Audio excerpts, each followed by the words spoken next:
breathing and your rib cage as a structure is what today I'd like to talk to you about in this video. So why are we looking at the rib cage? Well, rib cage, huge structure, okay? It houses our heart and our lungs, so two massive important organs that need to function well in our body. And then second, in my favorite sport of skiing, the rib cage holds a lot of mass, so where it's able to move, where it's able to kind of position itself can have a huge influence on where our mass and our movement is able to go. So in this video, we're going to look at the movements of the rib cage in all three dimensions, how that might affect your skiing for both beneficial reasons and detrimental reasons, and then thirdly, always tying it back to breathing, because I've just discovered that some of my breathing patterns are not as efficient as they could be, and I've realized working on them has had some really great, tremendous effects on all the sports I do. So first things first, movements of the rib cage. First movement we're going to just test out all together is a movement of the rib cage up and a movement of the rib cage down. Okay? So when we lift the rib cage up, you'll probably feel this matches with breathing in. Breathing out will match with the rib cage dropping. Okay? So what we're doing, in fact, in doing this movement is lifting the rib cage allows the lungs to expand a little bit more on the front and the ribs to open. Dropping the rib cage closes that area off and doesn't allow as much expansion. Okay? Point to note though is just because one allows more and the other one takes away the lungs capacity doesn't mean we don't want both, because we obviously need to be able to inhale, and it's just as important though to be able to exhale and get rid of all of our breath. So check in that you can make this movement. Okay? Why would it be important for us to be able to do this in skiing? So if we're flexing or moving down for say an absorption in a mogul or a low crossover in a turn, try doing that with your rib cage dropped here and then flexing. For one, I feel like I hold my breath. Two, I don't get very low. If I have a rib cage risen a little bit, not flared out but risen, inhale, I feel it's much smoother to go down and move. Okay, so there's how we'd relate it back to skiing. Second, we're going to look at the rib cage in the lateral plane. So you should be able to tip your rib cage to the left, which would open all the ribs on the right and close them all on the left. We should also be able to tip our rib cage to the right, which would open all the ribs on the left, close all the ribs on the right. So, go to the left again, take a deep inhale, and just see if you feel that the right side fills up with more oxygen than the left.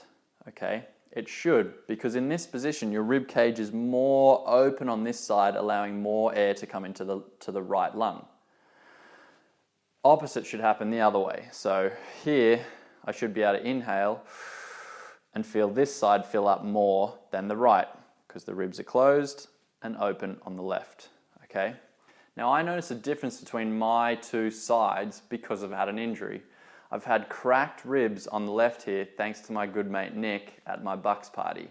So I've had to work on continually encouraging my body to reuse this area, stretch out all the intercostal muscles and other shoulder muscles that attach here to allow me to breathe in more on this side and close strongly this side. So it's not just about being able to open, it's being able to close strongly as well.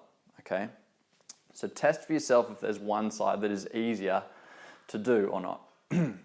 Okay, so after that, we're going to look at how would that affect our skiing.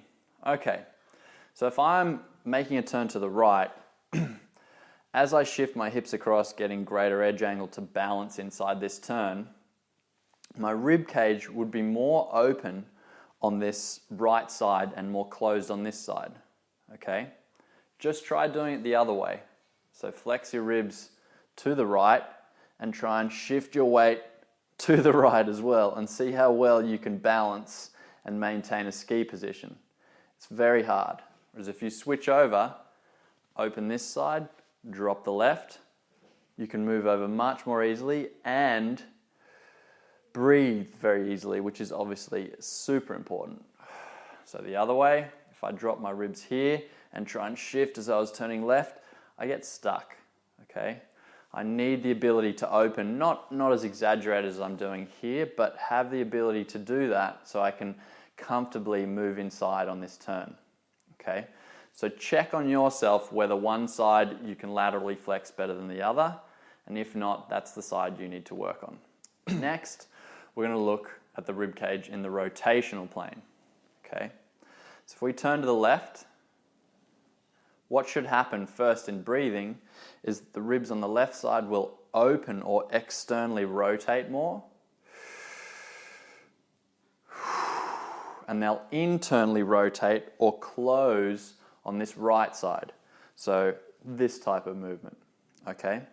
Now you can play with, if you have limited rotation to the left, breathing and encouraging this movement to happen more, open and externally rotate on the left and close and internally rotate on the right to help you get further around. So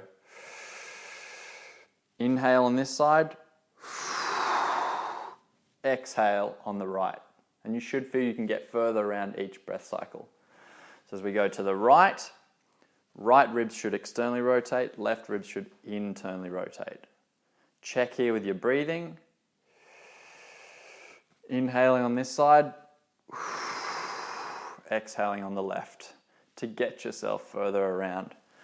So why would you want this ability to be able to move the rib cage easily and mobile, in a mobile way? Well, we need counter rotation in order to balance the action of the legs making a turn, say, to the right. The upper body needs to be able to have some discipline or counter rotate to the left to kind of even off that balance, so we stay rotationally balanced. So middle of a turn, I'm inside here, balanced. I've got my rib cage in the lateral and the frontal, the sagittal plane well. Try now affecting your balance. If I rotate my rib cage to the right here, which would open these ribs and close these ones, for a start, I feel far more unbalanced this way. It's kind of affected the lateral place of my rib cage, okay? Versus back in this position, having my rib cage slightly rotated to the left now, which would be opening these one an external rotation, internal here. Taking a breath, for a start, it's much easier. And two, I feel way more balanced, okay?